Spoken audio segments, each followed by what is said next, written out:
Imagine this spooky year where a gremlin man stands there menacingly. Oh my god, he's looking right at me. What year is that, Zach?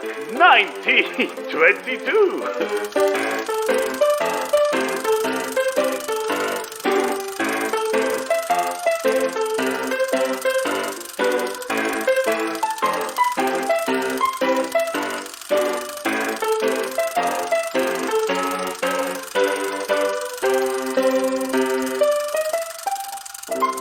Hello, and welcome back to Oldie But a Goodie. Oh, it's still this storyline. I'm here in 1922 now, and I'm walking around in America. You know, I visited quite a few different places during these last few episodes. You know, I was in Russia last week, but now I'm here in America, walking the streets, and before I talk about the movie Nosferatu, I'm going to go up and talk to this random person. Hello, who are you? Well, hi there, stranger. How can I help you today?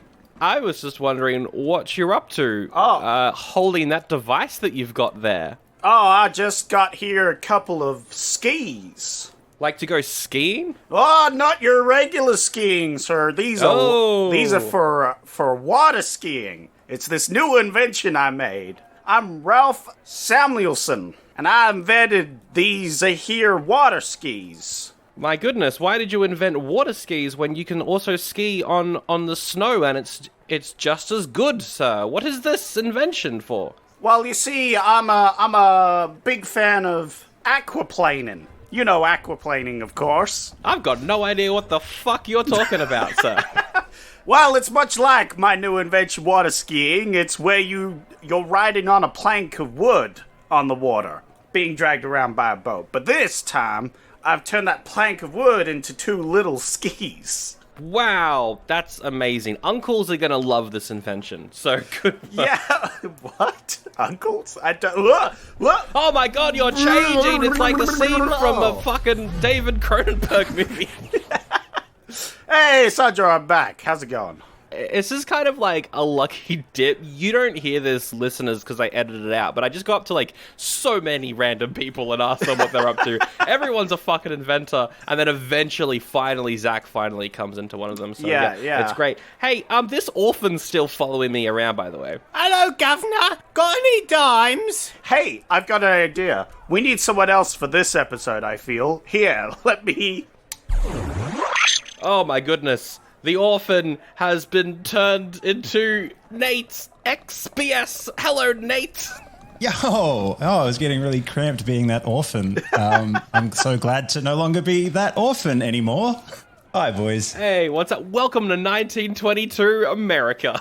Smells awful. Thanks for having me. No. You'll find out most of the past smells pretty bad, actually. Now, if people recognize your voice, that is because you have been on this podcast before, right? I but have. Under a different name. Yeah, look. New year, new beginning, new names. Once upon a time, I was known as Scorn Gaming, but that is no more. I'm now NateXBS, the metamorphosis, as it were. I got zapped like that little orphan kid, and I turned into Nate. Yeah. Just like that. Yeah, it's art imitating life. Yeah, That's right. Just like you're the Orlok to the Dracula. I don't fucking know where I'm going with this. Yeah. Nice analogy. I like that. Yeah. Well, on this episode, we're talking about the classic film Nosferatu. This is the movie from 1922, and also, Zach, I believe the movie that you wanted to do on this season, right? Yeah. This was one of the ones I was most curious about, going back to old movies. I've always wanted to watch this as like a classic horror thing that's referenced constantly in modern media. I'm like, I want to know where this is from. I want to know where Spooky Boy is from, you know? There we go. Now you've seen it. Your first viewing. I think I saw this when I was like really young on TV and did not understand or remember any of it, but I'm pretty sure I've seen this before. And you have as well, right, Nate? You've seen this before? I have, yeah. Yep. But same boat as you. Once upon a time, a million years ago, it was probably on in the background of the living room while I was a kid, but I have seen it, yes. And before we get into our thoughts on Nosferatu, let's talk about our thoughts on the story of Dracula in general. What's your favorite adaptation? how long have you been a Dracula fan? What sort of Dracula story do you like normally, Nate? I mean, I tend to opt for like the more like gritty, grounded in sort of realism depictions of Dracula. However, with that said, I think my favorite version of Dracula is still coming in the form of Nicolas Cage's new movie. It does look very good, doesn't it? That's a bold prediction, sir.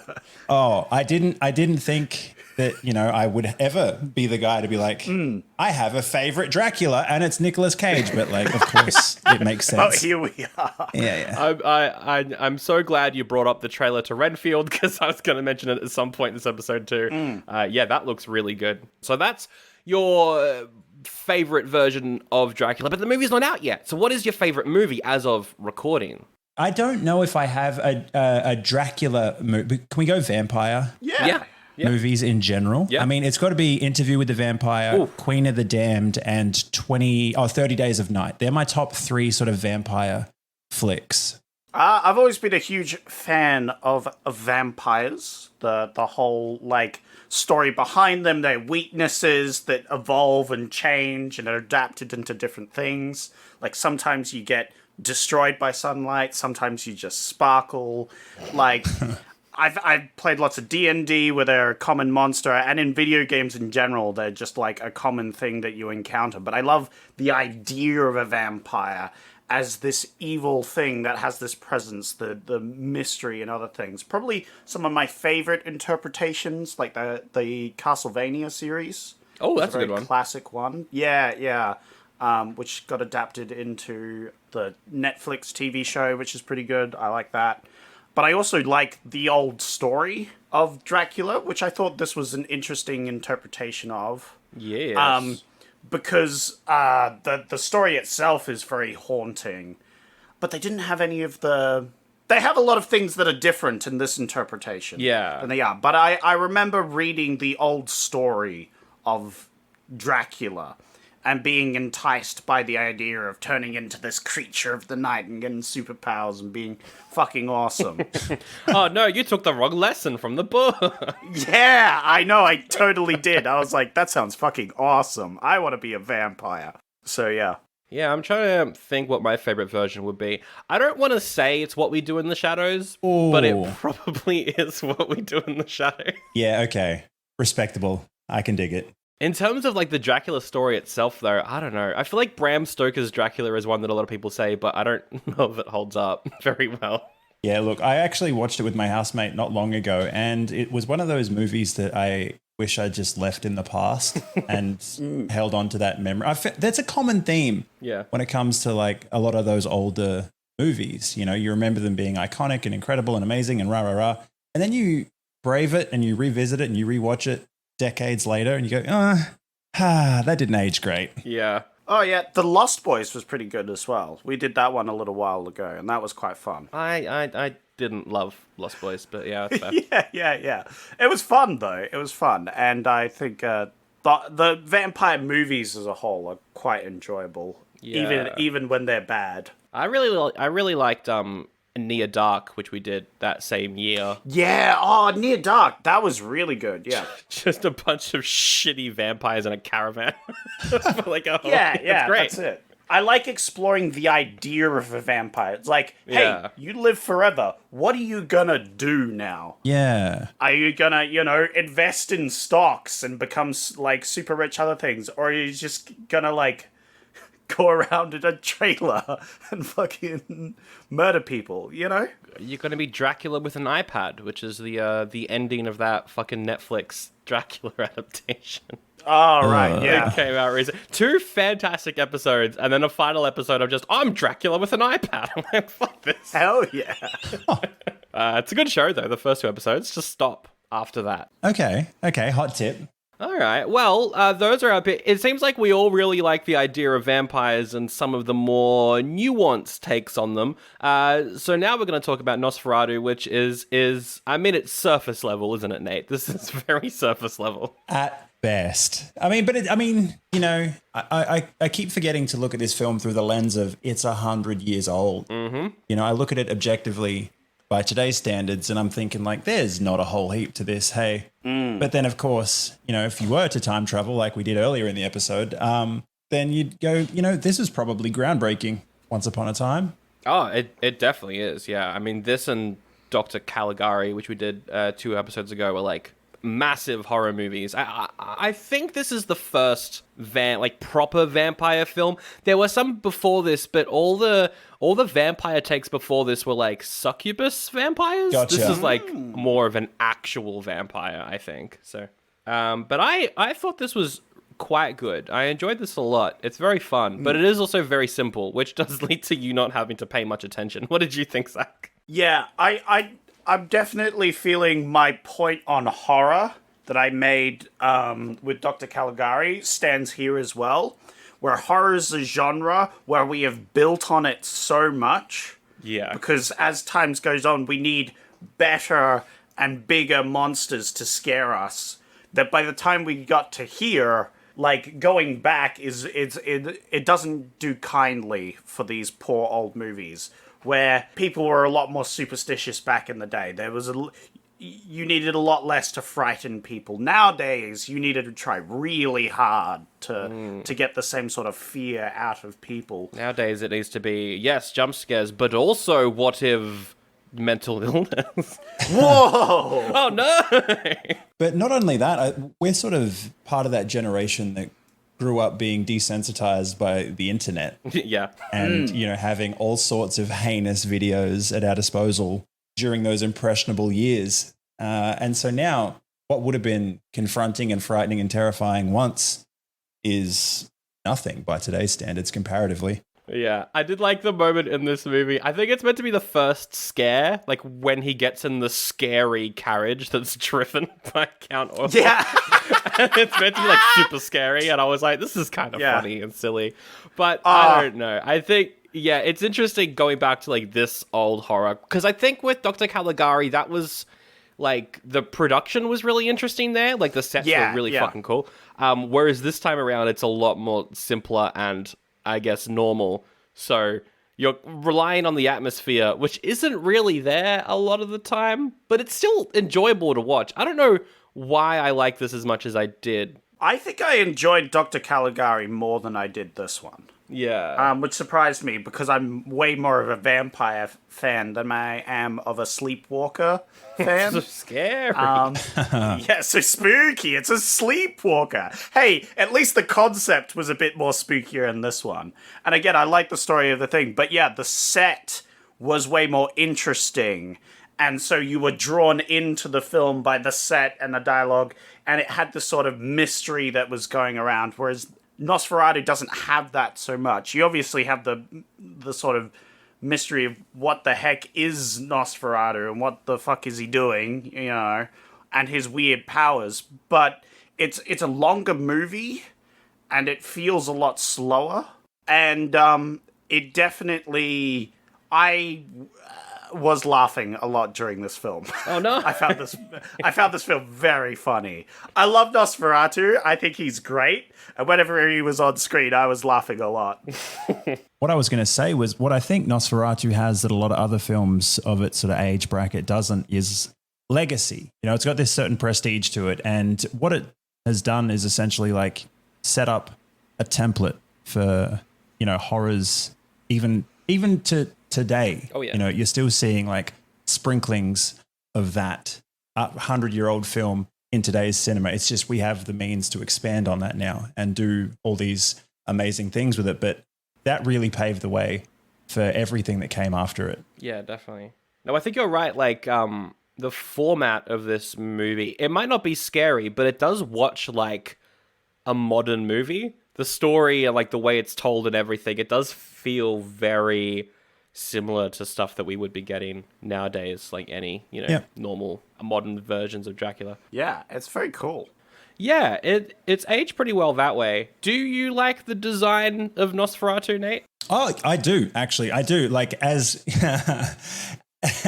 even though, it might make some people laugh, I actually think it still holds up in terms of that there's a certain creep factor to it. Yeah. And maybe maybe I just hit the nail on the head. he looks like a creep. Yeah. Maybe not creepy, but he is a creep. Yeah. And that is unsettling in itself. So yeah, the design of him is good, great, excellent. The actor playing him plays him quite well. I like him a lot. Yeah, the actor is Max Schreck, who's done a lot of other like he was really well known at the time for doing just weird, creepy characters. So yeah, he was a very good get. And even though this movie is like not really, it's the story of Dracula, but all the names are changed because it's just like an unofficial adaptation or whatever. Even though that's the case, I feel like every fucking vampire movie has just copied the look. This set the look, I think, for vampires, and as it should have. It looks great. I also really enjoyed all the historical stuff was really surprising. Like they tie it into the Black Plague and all that. Like, the vampire brought across all these spoiler things that spoiled the world, and spoilers. And I think that was all really interesting. And I was not expecting it to get all historical on me. Yeah, it's cool. No, it is really great. And I think it's one of those movies that even love it or hate it, you've got to respect it. Oh, yeah. You know, there's certain bands in certain genres of music that whether you love them or hate them, you got to respect them. Same thing applies here. You know, regardless of how you feel about this movie, it's earned that respect. Yeah. How was your viewing experience with this one there, Nate? Were you engaged the entire time, or did you kind of come in and out? What? Now, can I be completely honest? All right. Absolutely. Okay, sensational. So I was putting this off and putting it off so it was still fresh in my mind. And so it was last night that I settled down to watch it in its entirety. So it was good to go for today's episode. I fell asleep within minutes of it playing. Oh, no. And I woke up, rewind, watched a bit more, was asleep again in a matter of minutes. So I made it maybe 35 minutes in last night, and I had to finish it off this morning. Yep. And even then, I had to make sure I was doing something else to keep me engaged and just have it going. Again, I respect it. I love what it did for the genre. It is hard to get through in one bite. I definitely had other things going on in the background while I was watching this movie. Because, yeah, it was very long. And going by today's standards, it's a bit of a slog to get through. Yeah, it's interesting that because it's like an extra half hour long, compared to the other two movies we've done this year, the pace just seems so much slower. It's interesting, isn't it? Yeah. I think the first couple of movies we've done, because they were so much shorter, it really felt a lot better. Whereas this one felt like I was just like, oh my God, are we at the end yet? Please, just finish it off. Just do the spook. The more that the years tick by, I've noticed, the shorter the attention span of the consumer. Yeah. I blame TikTok. No, I'm just joking. But unless it's in a small, bite-sized, punchy little video, people's attention just don't exist anymore. So you try to pitch a movie that, is 100 years old, no dialogue, and it's an hour and a half long. That's a tough sell. Yeah. Which is interesting because I think part of the reason why this movie has such like an icon status is because in like movies from the 80s, it was kind of a cliche that like, on a date in a movie, they go to the drive-in and they watch Nosferatu in a horror film. It happens in like multiple fucking horror films from the 80s. Yeah, it does. Which is interesting because I don't know if kids back then would have, like in the 80s, would they have wanted to watch this? I don't know. Even in the 80s, I feel like this was still going to be a slog. I disagree because we have the internet now, right? That's true. In the 80s, they still didn't have the internet. They didn't have phones to constantly grab their attention, They're not as spoilt as we are. Yeah, look, you're probably onto something. But I think you're right, and you have somewhat of a point blaming things like TikTok and other stuff like that. I think it does ruin this generation. No, I blame Cartoon Network and Nickelodeon. That's what I blame. Yeah, no, that's fair. That's fair. They all play their part. But I also think, going back to Dr. Caligari and The Kid, which we've watched, both of those were able to grab my attention Do you think it's because you're more familiar with the story? Possibly? Yeah. Although that bit was the thing I was interested in, and seeing what they changed about it. That was actually the thing that drew me into this more, I feel, than bored me. It might have been the fact that I do know this story, actually. And so when they're like, oh, but he might be a vampire, ooh, it's like, yeah, all right, get on with it sort of thing. Yeah. Let me get to the good bits where you add all the weird powers. Throw me a few more hyenas in, come on. Do you think maybe if you were to watch this in like a theater setting, like a packed out movie theater, maybe there's a live accompaniment playing the score or whatever. Everyone's like not necessarily laughing along, but it's a silent movie, so you could talk during it. Do you think that might have I think as a group this would have been more enjoyable, Yeah, and in that setting, it's more of an experience that way. Like it's a whole thing. It's not just a movie anymore. Yeah. Absolutely. And like Dr. Caligari brought me in with its amazing set designs. Yeah. Which always got me interested in the next scene because I wanted to see what they did with the set and the acting and the everything. The Kid is a comedy, and some of that comedy is quite timeless. Yeah. So I think that's actually quite good. So that kept you engaged, whereas this was missing all of that. When Nosferatu was on screen, I was engaged. Whenever he was doing anything, I was like, oh, I want to see what he does next, I want to see him shadow grab...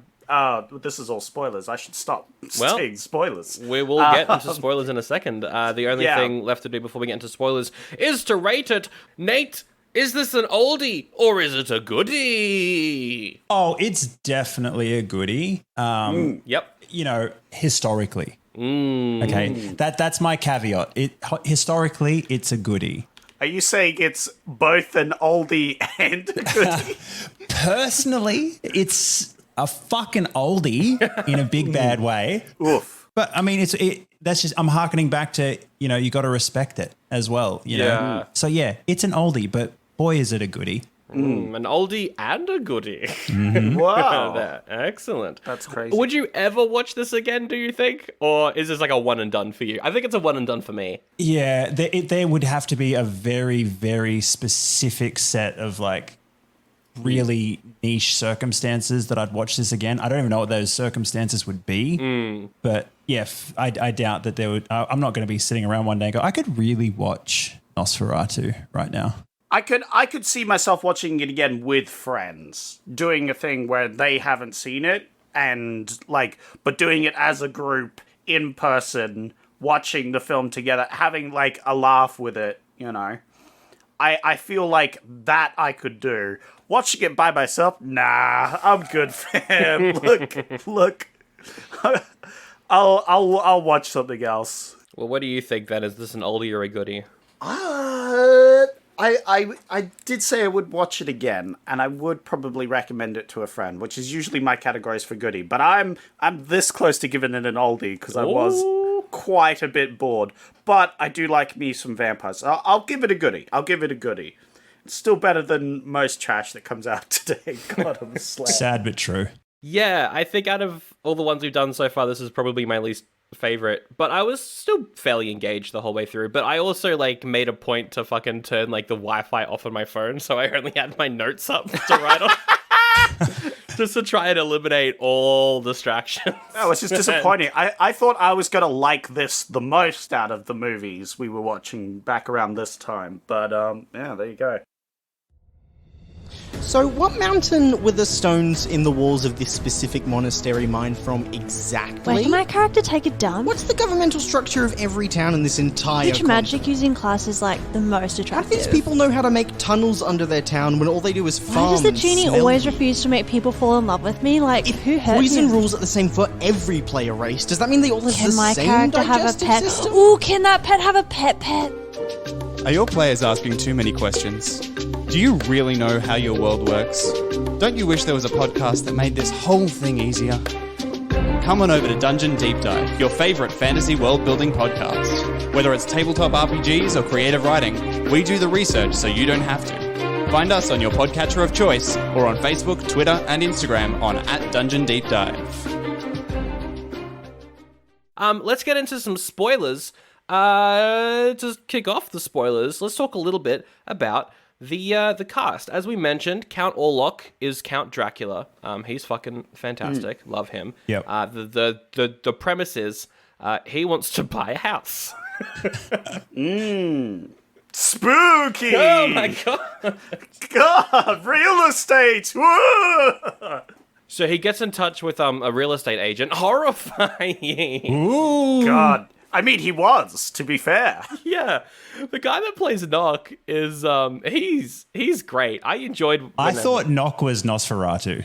Well, that's the whole thing. Like, if we're in spoilers now, he is like a thrall of Nosferatu. So they say Dampier. It's never confirmed if he is, or just, a creepy dude. But Dampier is a vampire spawn, so he was a vampire, apparently. Yeah, I don't know how Nosferatu managed to get him under his sway, considering how far away they are.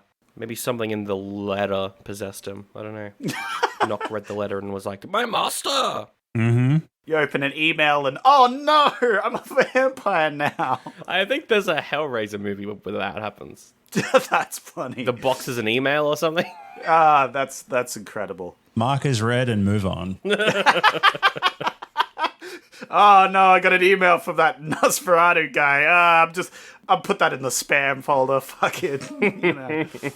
But this version of Jonathan Harker is Thomas Hutter, who works for the real estate, and he's got to go over to Transylvania and try and sell Count Orlok a house. The premise of this is very silly on paper, now that I think about it. Yeah, I thought it was very funny at the time. As soon as they said, I think it was real estate agent, I was in laughing mood. I couldn't help it. And he's like, yes, you go and get Orlok to buy this house. It will cost you a bit of money, a bit of time, and maybe a little bit of blood. Yeah, so he's played by Gustav von Wangenheim, who's an interesting historical figure. He was one of the members of like the Communist Party of Germany at the time, so he was quite popular there. When Nazi Germany started to take over and Germany became Nazi Germany, he fled to the Soviet Union, and he was like one of the founding members of the National Committee for a Free Germany, which is like a pretty relatively important like historical party at the time for the Soviet Union. So yeah, it's interesting that that he was in this. I find that quite funny that every German movie that we've done so far has had massive historical figures in it. So yeah, there we go. Was anybody a Nazi this week? No one was a Nazi this time around. Hey. Progress. In terms of the problematic stuff in this movie, it's only really like the vague anti-Semitism that is a part of the Dracula story in general. Like, Dracula kind of looks like the Jewish archetype at the time.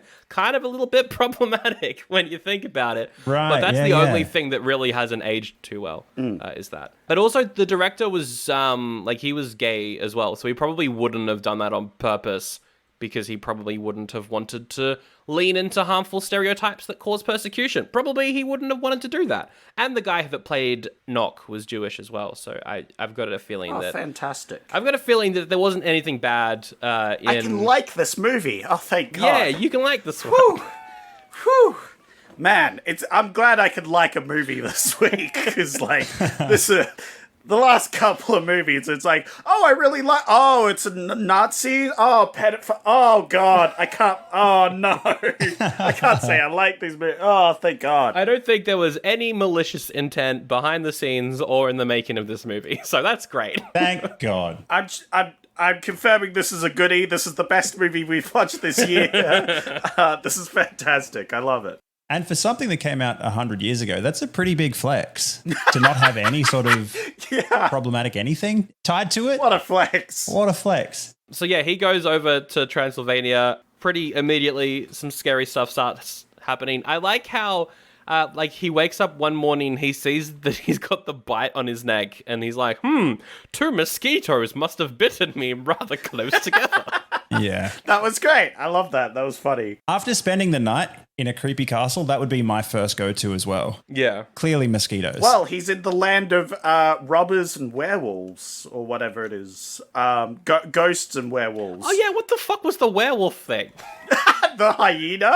I love that. Yeah, the hyena. Yeah. Because no one's seen a hyena before. It's like, what's that strange dog creature? It must be a werewolf. Must be a werewolf. Clearly. So yeah, he sells Count Orlok a house, and then Count Orlok gets on a boat with a bunch of coffins filled with dirt Rats. and rats, and the rats are carrying the plague, which I thought was a cool bit of detail. Now, wait. Was it the plague, or was it Nosferatu feeding on people?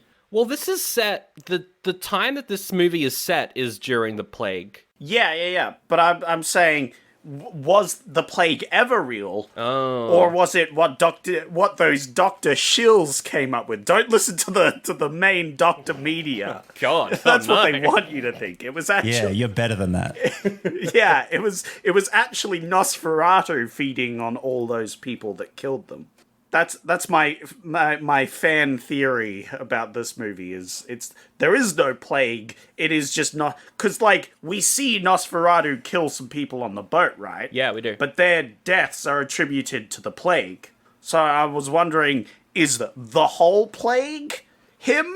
Or is it like most of it's the plague, but some of the deaths are actually him eating people? I liked how they called the ship that he's coming across on a schooner. Because for context, in Australia, when you order a drink at a bar, there's many different sizes, and one of the sizes is called a schooner. So as soon as they were like, and then Count Orlok got on a schooner, and I was like, fuck yeah, he did. Good on him. You bet he did. I would too. Hell yeah. I mean, it's a long voyage. What else are you going to do? Exactly. Oh, I also liked the bit of text that we got just before the third act starts, where it's like, somehow Hutter has gotten home. And they didn't even try to explain how he managed to get home. It's just like, oh, somehow the Emperor's returned. Oh, he's back now. Oh, he's here. Still better than some modern movies, I would say. Not naming any Star Wars movies. But, yeah, he gets home. And didn't Orlok specifically bought the house opposite them. Across the street from him and his wife, yeah. Across the street from them. Of all the houses, yeah. Yeah, because he saw a picture of the guy's wife and he's like, oh, your wife has a nice neck. Yummy. Yeah. There's nothing else to it. That's it. Yeah. And then finally, she, the wife, has to defeat Count Orlok. How does she do it? Nate. Well, she does it by dying. Yeah. Oh, No, shit. no. Aha. Get beaten. Oh, my God. Oh my god. Someone dies in this horror movie? Yeah. My God, that's terrifying. Yeah. Not exactly a high kill count movie. That's for sure. Just one death. There's a bunch of, like, people being carried off in coffins throughout the movie, so I guess technically. Yeah, all the sailors on deck. But I'm just saying, for main characters, There's that one scene where one of the sailors is down in the bottom of the ship and sees, like, a transparent image of Nosferatu. That was fucking cool. That was really ahead of its time, I think. They did a good job there. Yeah. Had some good effects. I like the calligraphy of the writing. I was just going to throw that out because we're font boys, I like the calligraphy. Yeah, no, you can like calligraphy. There's nothing wrong with That's high liking the praise. calligraphy. That's high praise. No. I agree. Wow, awfully defensive there, mate. I agree. The calligraphy's nice. How dare you, sir? How dare you? How positively dare. Yeah, no, because we used to do this whole thing where we talked about the font of the intro, and so the font here was actually quite cool because obviously they're doing he's a count and he's very mysterious and very posh, but I liked the calligraphy and I liked the evil satanic writing that they use, all these squiggles. That was fun. There's symbols and vigils and things. Yeah. Terrifying. Ooh. Demonic language. Oh, what do you think about the scene where Count Orlok is, sneaking up the staircase? Yeah. Yeah. It's really cool. It's really cool. It's like if a baby giraffe got hit by a car after that car had hit a baby deer. Yep. It's some of the most awkward, clumsy, slow, unusual ascent of a staircase I've ever seen. Yeah. I think he's meant to be floating, maybe? Is that why he's so... I don't know. Even if that's the case, that's still hard to decipher. It was very funny, and I loved it. I love all the seats with Nosferatu. Like that one where it strikes midnight, and he, like, a hunter opens the door to, like, peek out, and you just see Nosferatu, like, T-posing, looking towards him, and he's like, holy shit! Yeah. Yeah. And I was, I was like, that's amazing. Oh, the, like, wide-eyed look. You can see why it's, like, an iconic movie. Yeah. Oh, for sure. I love the, like, the shadow work. Like, the Nosferatu uses the shadows to, like, creep around, and he, like, grabs her heart with the shadow. I was like, that's pretty good. That's pretty good. Although it is, like it's a pretty good mixture between actually being quite cool and then also being very silly. Like when he arrives in town and just carries his coffin around for 5 minutes. It's like, this is very silly, but I like it. And the music is like, da da da, scary man carrying a coffin. Bum bum bum. Anyway, he stays out a bit too late. Drinking that good bloody juice. He's like, nom, nom, and then he's like, oh no, it's dawn, I've done a goof. And then he goes and stands in front of the window so the sun can destroy him. Yeah. He does linger in front of that window for a long time. Yeah, very dramatic. And then he dies. Yeah. And then Nock is like, he's dead, oh no. So that we know that he's dead, obviously. Yeah. Because him evaporating wasn't indicative enough of his death. But definitely nowadays, the vampires at least try to avoid being hit by the sun and have to be bamboozled into getting killed. But yes, it was a bit of a, like, Deus Ex Dawn homage. Yeah. I just would have thought after being alive and around for as long as he had been, he'd be a little more careful when it came to things like open windows and sunlight. I mean, maybe he's only ever been in his castle, you know? He doesn't know how the real world works. Yeah. He just threw caution to the wind, yeah. He got bewitched by that beautiful neck, you know? What that neck do? Yeah. I think maybe... I wonder if people at the time found this kind of funny too. Because if they did, then maybe this was like the first midnight fun horror movie. Maybe it could have been. I don't know. I think fun and horror for a long time have gone hand in hand. You know, you can laugh but also be terrified. Like that's a coping mechanism that some people, not naming names, have sometimes is to just laugh, to try and laugh it off because you're fucking pissing your pants. Yeah, you're watching the episode of Doctor Who called Blink and you're just laughing the whole time, but secretly, oh fuck that. Your pants are drenched. Nah, pants may be drenched, but that ain't funny. That's fucking terrifying. There's nothing worse than watching a scary movie and then all of a sudden your pants are magically shit. Like, yeah. It happens to the best of us.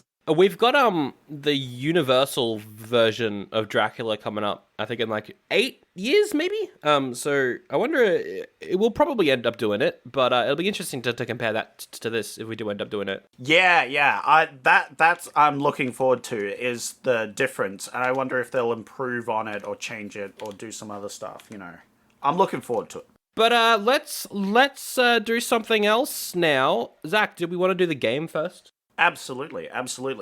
So now, for the first time this year, I am going to do something different. Oh my god, he's going to do something. Nate, get behind cover. Wow. Zach's going to do something.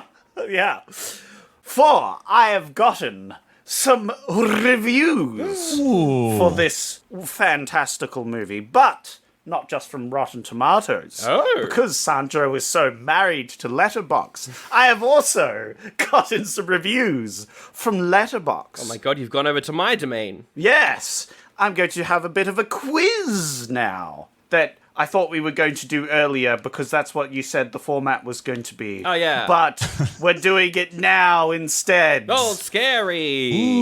Horror is subverting expectations, so this was horrifying for you. I remember when you said last week that we should stick to the schedule properly, but then we didn't do it. I forgot. Yeah. It's a new year. I'm stuck in 1922. I've got a lot on my mind. But that's all right.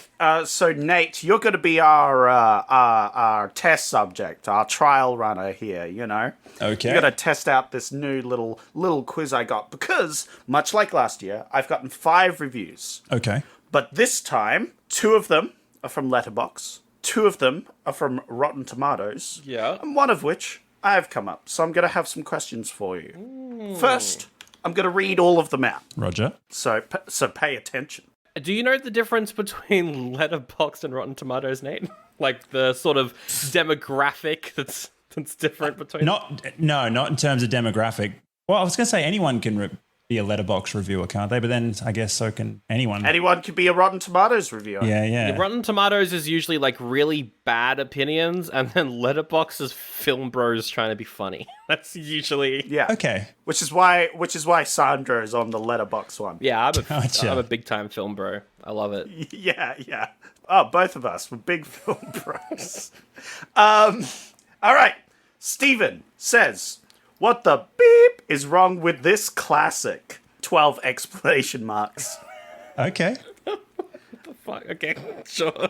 We have Gunner, who says, "I only watched this to understand the SpongeBob reference." Oh. What? This is SpongeBob. I need to look this up. Yeah. Oh, that's a big part of one episode. That's a very famous episode as well. You haven't watched SpongeBob, Sandra? I What's haven't wrong watched with that episode. No. God, grow up. you? Yeah, grow up. Get educated. Becca says, "My favorite type of vampire, disgusting goblin man." James says, "My roommate watching me get up at 12 a.m. to eat shredded cheese." And finally, Zach, spelled correctly with a H, "A must-watch, especially for those who care about the history of cinema." Well, that one's not you, because that would be too easy. Or is it? Yeah. So now that I've read those out, and you've forgotten what they've said, Yep. I'm going to give you some questions about it. So, the first question is, which one of those is my review? I thought the Zach was a red herring. It could be. Or it could be a double bluff. Yeah. And so I'm going to go all in. I think. Wait, what was the question? Which one did you do? The last one. Yes. Which you think it's the last one? Okay. I do. I think you just went balls out and just said, Yeah. I'm not even going to try and hide. I'm going to hide in plain sight. I've done that before, but I also, every time I see my own name, because I'm a vain man, I must put those reviews in the review section. All right. Well, okay. Just and again, you were very clear with the rules of this game. Yeah. I just have to follow up with this name might be made up. Some of these reviewers' names might be made up if that's part of the quiz. One of them is. Okay. In that case, the one about the cheese. Cheese. Oh. The one about the cheese is you. You don't want to go with the one where I put my own name on it? No, I retract my first guess. Yeah. All right, you're going with cheese. If it turns out that I was right originally, I'm going to be so pissed. I'm going to go with the Goblin Boy one. Scorn is correct. Oh. Correct. It was the shredded cheese one. So it was the cheese one. Let's go, dude. Oh, yeah, you like cheese. I love You've cheese. got like an unhealthy relationship with cheese. I forgot. Absolutely. It's me. The Nosferatu is me at 12 a.m. getting up to eat shredded cheese. Well, good work. That's 1 point there to Nate getting on the board. So 1 point for Nate. All right. Now you've got to pick which reviews, now that you know which one's mine, are from Letterboxd and which ones are from Rotten Tomatoes. Okay. So you might need to recap on some of these reviews. I don't think so. No, I do, actually. All right. You've got Steven. What the fuck is wrong with this classic? You've got Gunner, who says, "I only watched this to understand the SpongeBob reference." Mm-hmm. You've got Becca with "My favorite type of vampire, disgusting goblin man." Yep. And you've got Zach, which is "a must-watch, especially for those who care about the history of cinema." Ooh, I think I know. I think I'm gonna get 4 for 4 on this one. All right, Sandro, go ahead then. Go ahead. First one is Rotten Tomatoes. Okay. Second one is Letterboxd. Third one is Letterboxd. Fourth one is Rotten Tomatoes. That's exactly what I had as well. All right, excellent. All right. Well, you're both correct. That is the correct. Excellent. So you both get 4 points for that. You now have to guess what the highest rating that these reviews have rated the movie. Between 0.5 and 5. Yeah. And then, for an additional point, guess which one of the reviews gave it this highest rating. Well, it sounded like the last one, a must watch, whatever, I forgot the quote. But that one, and I think they gave it 5.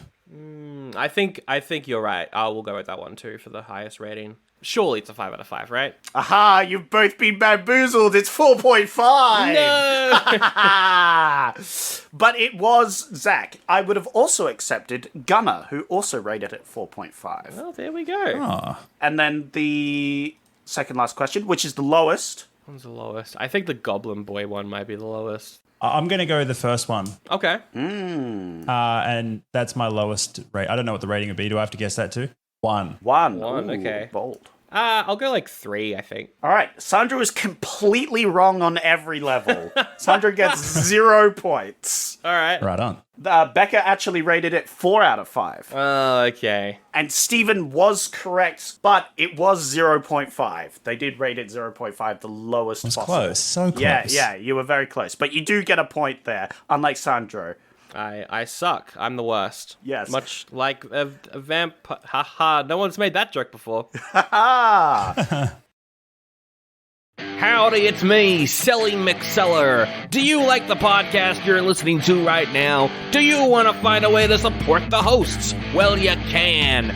Go to patreon.com/oldiebuddygoodypod and chuck in some money. You can get rewards like ad-free and early episodes for $1 a month. And for $5 a month, you get access to all of the bonus stuff. There's bonus episodes at the wazoo. We got an ongoing series about Friday the 13th. We've got series on Nicolas Cage and Police Academy. We've got alternate options that didn't make it into the show. And we've got stuff voted on by you listeners. Sandra and Zach have hired me to do this ad read every single week because they can't be bothered plugging the Patreon themselves, so I'm gonna do it.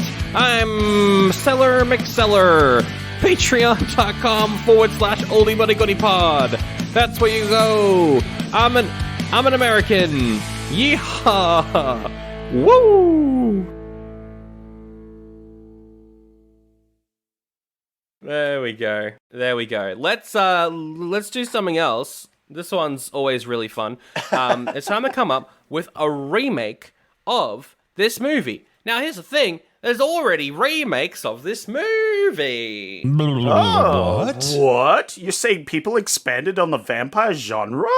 This is wild. In 1979, Werner Herzog made Nosferatu the Vampire, which actually uses the names from Dracula, which is really interesting. But that one is apparently fantastic and better than this, but according to quite a few people. There's also Shadow of the Vampire from 2000, which is a meta horror about the making of Nosferatu, but also maybe spooky stuff was happening on the set. Ooh!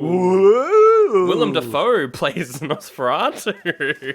Oh, hell yeah. And there's a new one in the works from the director of The Lighthouse and The Witch. Robert Eggers is making one with Bill Skarsgård, who played the clown. He was Pennywise. He's going to be Count Orlok in this new one. Oh, that'd be good. Oh, yeah, he was so creepy in those films. He was a brilliant actor. Yeah, he's really good. I actually am now very interested in that. And I really like Robert Eggers, so that could be a fun film. But we're going to come up with our own remake. We're going to recast 5 roles. 5 roles. Going to recast 5 of them, and also come up with a director. The roles are Count Orlok, Hutter, Emily, the wife, Knock, obviously, and I have personally chosen to recast the rats as James Corden. Okay. Can't wait to see him singing. He'll be playing CGI rat boys. Yeah, I can't wait to see him singing on screen. The plague is coming, and then someone just steps on him. All right. Oh, fantastic. My recast is someone who's played Batman. I think you'll all be familiar with it. As Count Orlok, Robert Patterson. Okay. It's Count Orlok. And then Hutter, I'm thinking Taylor Lautner. Oh, God. Yeah, all right. Okay. I see where this is going. Yeah. Can you guess who my final for the female role might be? Do tell. It's Kristen Stewart. Ah. And Knocker's played by fucking Martin Sheen. I know what you're doing. I see what you're...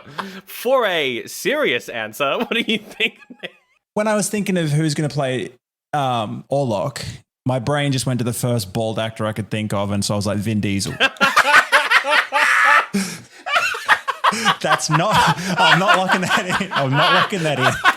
Oh my God. No, we're doing Vin Diesel Diesel is now. Orlok. Nah, I hate this. Yeah. So my real casting, if Vin Diesel wasn't available, of course, it would have been either Willem Dafoe or J.K. Simmons. Oh my God, J.K. Simmons is that's inspired. I like that. I like Willem Dafoe, though. Willem Dafoe would also be really good. I like Willem Dafoe a lot. He's already played the role, though. That's the thing. So do we count that? He's already done the role. Okay. All right. J.K. Simmons. J.K. Simmons. Simmons, I like it. My Hutter, I want, what's his name? Pedro Pascal. I think he'll be cool as Hutter. Yep.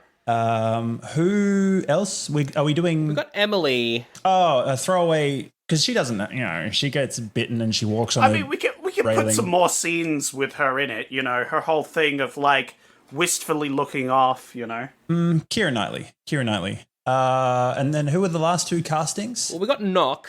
Oh, I hate to bring it back, but Danny DeVito. I was literally about to say Danny DeVito. I was gonna say. There we go. Is that like a running joke? We've already cast him as gotcha. Dr. Caligari, but he's such a talented actor. I think he can do multiple roles. I think we can bring him into this. I think we could put him in. Absolutely. I can't think of anyone else who would be good as that character. Like, no one else quite captures that energy the same way that Danny DeVito would. And just James Corden as those CGI rats, I think, would really just bring this whole movie together. Yeah, exactly. A director, though, out of all the directors working in horror right now, Nate, or even like just drama, who screams Nosferatu to you? Honestly, I'd pick Eli Roth. Oh, fuck yeah, all right. Eli Roth can be the director, but only... Oh, wait. Did I cast my rats? No, you can cast your rats. Absolutely. Go for it. The entire cast of the 1993 cartoon series Biker Mice from Mars. Okay. James Corden and the Biker Yeah. Biker Mice from Mars. Absolutely. Eli Roth is pretty... I like that. He's doing the Borderlands movie reshoots too, I think. So he's kind of... Well, he's been replaced now, I believe. Oh, okay. I believe. Yeah, I think Eli Roth is good. Ty West could also be good. I really liked his movies X and Pearl from last year, but he doesn't really scream vampire to me the way that Eli Roth does. So I think that's a really good idea. I was going to, honorable mention could be that Robert Rodriguez. Oh, yeah. As a director. I mean, he helped out Tarantino on From Dusk Till Dawn, so he's kind of already had his toes in the vampire world. But he would make this... Well, he'd either make it like that and Machete, or he would go full fucking CG Spy Kids. Oh, ooh. Look, I love Spy Kids. I was the biggest Spy Kids fan, but even I'm like, oh. Yeah, enough of this. That could be a bit rough. That was a good pick, though, yeah. Who did Don't Breathe? Oh. Ooh, yeah. Good movie. Who was that? Is it Fede Alvarez? Yeah, Alvarez, yeah. Yeah, the guy that also did the 2013 Evil Dead. Yeah, him. Ah, yeah. I like him. Yeah. Lock him in. Hey, we could have multiple directors on this. We don't need just one. I'm just saying. Eli Roth and Fede Alvarez. Oh, Yeah, that's what I'm saying. iconic. Well, there we go. That's that. And that's the entire episode. Hey, speaking of Evil Dead Rise is out later this year, and we will be doing it on Patreon. And Nate, I reckon maybe you should probably come around for that one, I reckon. Yes. Yes, and yes. He's already watched it 5 times before it's even come out. Like, he's already watched it. I do feel like I made up a majority of the views that trailer has. But yeah, if you do want to check that episode out, it is up on our Patreon. That was that last year? I don't even fucking... Years all blend together. But that is up there on the Patreon, as well as a brand new episode, which is out on Wednesday on Friday the 13th, Part 2. Fantastic. As we continue to make our way through that franchise. What's your favorite Friday the 13th film, Nate? This is going to actually probably get me murdered. Yes. Controversy. Put it on our show. Yes. Fantastic. Freddy vs. Jason, dude. I fucking love it. I was not expecting that one. I know. And to be fair and to be completely transparent, I pretty much love anything and everything that is attached to the Friday the 13th brand. Even the TV show? Yeah. There was no TV show, you know? That never happened. That never happened. TV show. Yeah, no. So, I don't know. As far as like popcorn horror flicks go, you got the meeting of two titans. Although in a very silly whatever, there's some fanboy in me that just was in love. The soundtrack was awesome. You know, the movie was... I'm going to say it was sick, but like, you know I'm going to die on that hill with my 3 other friends that also feel that way, but... I mean, it's incorrect because obviously Jason X is the correct choice. But, you know. Yeah, 100%. All right. Well, thank you so much for joining us on this episode, Nate. Where can people check you out if they want to watch your streams or just shout at you for liking Freddy vs. Jason? Yeah, please direct all Friday the 13th hate towards my Twitch channel, Twitch TV /NateXBS. Wonderful. Yeah. And again, boys, I appreciate you having me. That was a fucking blast. I always have a good time coming and talking about these films. No worries at all. And I'm sure we're doing many fucking horror films this year, so you're always welcome back whenever we do another one. Oh, love the sound of that. I appreciate it, lads. Links to all our shit is in the episode description as well. Check out that Patreon, as I mentioned, Friday the 13th, Part 2. We're really working through that franchise, Zach. We're doing number 3. We're considering actually watching it in 3D, so that's going to be fun. Yeah. Ooh. Commitment. That could be interesting. It'll be a fun time, but that's up there right now. Go check it out if you would like to. I've got to pick next week's movie out of films from the year 1923. Now, a lot came out that year. I was having a brief look earlier. We got the usual subjects. We got, some Charlie Chaplin, some Buster Keaton popping up here as well. A film called Hollywood, which looks fun. Where the North Begins. Oh, yeah. The Hunchback of Notre Dame. Oh, very nice. The Covered Wagon. A bit of a Western. Could be fun. But the first thing that... or Daddy. Oh, what's this? No, pass immediately. Daddy. No, not this year. Not again. But the first film that really jumped out to me, it's a man hanging from a clock. Oh, my. He's holding onto a clock. It's Harold Lloyd. He's holding onto a clock, and I'm like, what the bloody heck's up with that? I reckon... we should do some slapstick. We kind of did some slapstick earlier with Charlie Chaplin, but this looks like all-out slapstick because he's hanging from a clock. Oh my god. What movie could you possibly be talking about? Safety Last is what I'm talking about. Harold Lloyd's Safety Last. I think that'd be fun. We like the comedies, so... Absolutely. Next week, Safety Last. Let's do that. All right, let's send Nate back to the present. I've got to continue my journey. Oh, yeah. You took this rather well, Nate. I thought you were going to freak out more when I sent you back to the past, but you've done quite well. I'm just built different. Yeah, I guess. Yeah. Fair call. I agree. All right. See you later, Nate. Let's zap him with the thing, turn him back into an orphan. Bye-bye. Wow! Hi, orphan. You're back. Well, there's a portal. I'm going to head off there. Zach, you head back to the present and do your prep. I'll see you in 1923. I'll see you in the future past. The past, which is your future. That's my... Yes. Bye. That makes no sense.